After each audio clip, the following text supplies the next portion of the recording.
eu sou Silvana Medeiros, desse canal que é o Saúde como Caminho e do site saudecomocaminho.com.br. Eu hoje vou falar sobre o nosso corpo e vou falar sobre a perspectiva da abordagem de Alexander Lau no livro O Corpo Traído. Primeiro vamos entender por que o corpo traído.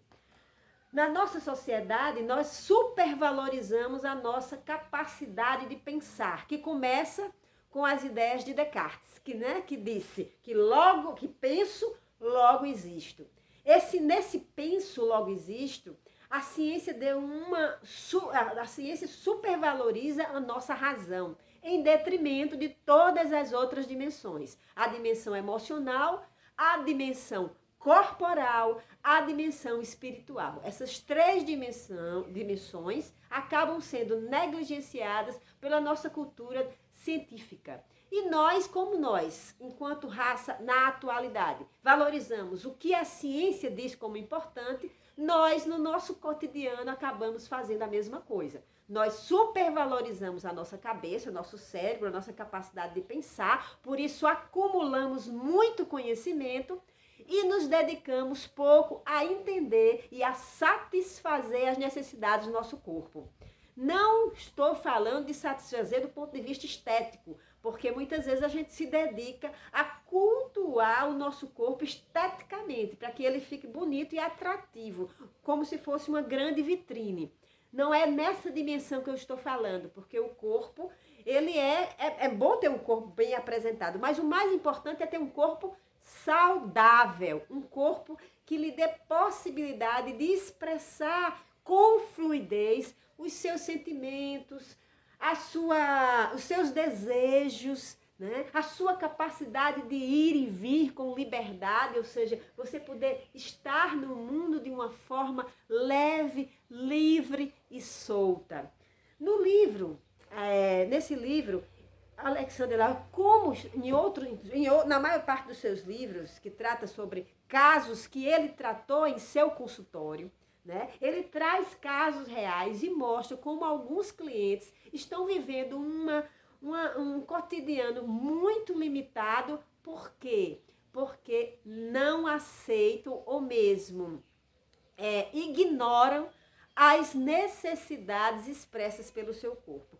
Que necessidades são essas? Eu venho falando, eu falo sempre, eu espero que vocês eu espero que a minha fala esteja ajudando vocês a ampliar a percepção sobre a vida de vocês, o cotidiano e o mundo, né? E principalmente no que diz respeito às possibilidades que você tem de cuidar de você mesmo. Então ele fala de clientes que ele tratou, que estavam passando por doenças muito graves, inclusive a depressão, inclusive crises de ansiedade, ou mesmo dificuldades de ter relacionamentos alegres, amorosos, ou ter um trabalho que lhe satisfaça. Então, quando o cliente procura ele está passando por alguma limitação que lhe faz ficar insatisfeito. O que é que ele vai buscar? Ele vai buscar, junto ao cliente, resgatar a memória de fatos que estão escondidos em seu inconsciente e que ficaram alojados no seu corpo. Ele dá importância, o Alexander associa muito a nossa capacidade de respirar bem, a capacidade de se entregar ao prazer da vida, ao prazer de viver. Que se a gente não tiver prazer de viver, a vida se torna o quê? Cinza. Quem já teve uma crise de depressão sabe como tudo que aparece na vida, quando a gente está na crise, não tem cor. É tudo cinza. Pode ser a coisa mais bonita do mundo, mais gostosa do mundo, mais alegre do mundo, mas quem está na crise de depressão não sente, parece que a gente perde a nossa capacidade de sentir. Nos tornamos insensíveis, alheios a nós, alheios às nossas próprias necessidades e ao mundo. Por isso que a vontade de morrer é tão grande, há um desejo de morte, porque o corpo, na crise de depressão, ele está completamente como se fosse dormente, paralisado. Então, muitas vezes eu vejo as pessoas dizem, seria bom, vai passear que isso melhora, vai conversar, vai viajar. Olha, gente, quem está numa crise de depressão, nenhum estímulo externo provoca mudança. Não tem como um estímulo externo melhorar quem está com uma crise de depressão. Porque existe como um bloqueio. Existe um bloqueio. Aliás, existe alguns, geralmente são alguns bloqueios, porque nós não temos um problema que acarreta uma crise, seja em qualquer doença, qualquer enfermidade, tem várias razões. Existe um núcleo central, que se a gente mexer nesse núcleo, ajuda a gente a ir descobrindo outras questões e ir limpando nosso campo energético e a saúde ir retornando, né? Então, veja, a questão da respiração para Alexander Lau é muito importante. Mas para a gente ter uma boa respiração, a gente tem que ter o quê? Uma boa postura. Por quê? E também a gente tem que estar com o nosso corpo num certo grau de equilíbrio corporal no sentido de gordura. Por quê? Todo o peso que cai nessa região vai pressionar o pulmão. Então, se a minha coluna está pressionando algum dos meus órgãos, os meus pulmões, às vezes eu não relaciono um problema de coluna à minha incapacidade de respirar bem, mas também está relacionado. Então, veja, assista um vídeo que eu falei sobre coluna vertebral. Então, veja, a gente precisa estar consciente de que a respiração é o nosso quê? É onde acontece a nossa relação com o mundo. Lembre quando você tem medo. O que é que acontece quando você tem... Para você entender o que eu estou dizendo, eu gosto de fazer analogias para facilitar a gente que não tem aprofundamentos teóricos na área de saúde. Então, veja bem, mas dá para a gente entender por algumas dicas. Quando você tem o medo, o que é que acontece? Qual é a sua primeira reação corporal? Não é prender o fôlego, você fica meio que paralisado, você paralisa todo o seu peito, né? Você fica em estado de choque, então você... Certo.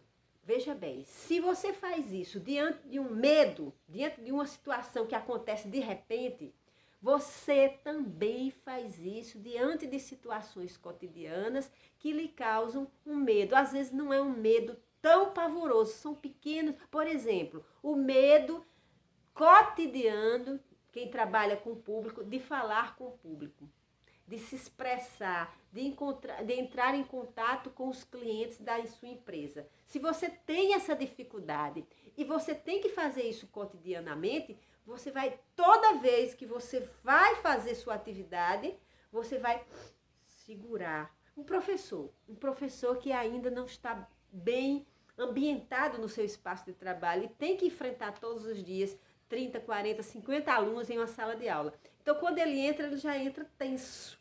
Essa tensão você nesse movimento de tensão, você segura. E isso muitas vezes está relacionado ao quê? A uma infância que você não pôde expressar seus movimentos, seus sentimentos. Às vezes uma família que é muito rígida, um ambiente que inibe a criança, né? A criança que nós fomos foi inibida. E aí, desde lá, a gente aprendeu a segurar. Então, a gente segura toda essa região, segura o peito, segura a respiração, ó. Então, a gente, nesse segurar, o corpo vai aprendendo a reduzir a sua capacidade respiratória. Essa redução vai limitar a sua capacidade também de ter prazer. Porque para ter prazer, eu preciso relaxar. Quem não sabe relaxar, também não sabe ter prazer. Porque relaxamento e prazer estão intimamente associados. Então, essa é uma das dicas que Alexander Lau faz em todos os livros, mas no Corpo Traído, ele aborda através dos casos mais questões que nos ajudam a entender como é que vida fora, desde a hora da nossa concepção até hoje, muitas vezes nós fomos paralisando, nós fomos tensionando regiões corporais e até órgãos internos, viu? Até órgãos internos vão sendo contidos, tensionados, e essa tensão e essa contenção reduz a nossa capacidade de estar no mundo de uma maneira relaxada, fluida, aberta à alegria, ao prazer, à luz, à vida, enfim. certo? Eu espero que mais essa dica ajude vocês, que vocês estejam se empolgando para ir buscar conhecer quem vocês são e que existem maneiras naturais da gente cuidar de todas as nossas dimensões e ter uma vida boa de se viver. Se você estiver gostando das nossas conversas, se inscreva no canal, acione o sino para receber as nossas notificações, nossos avisos de postagem e compartilhe com seus amigos. Beijo grande e até o próximo.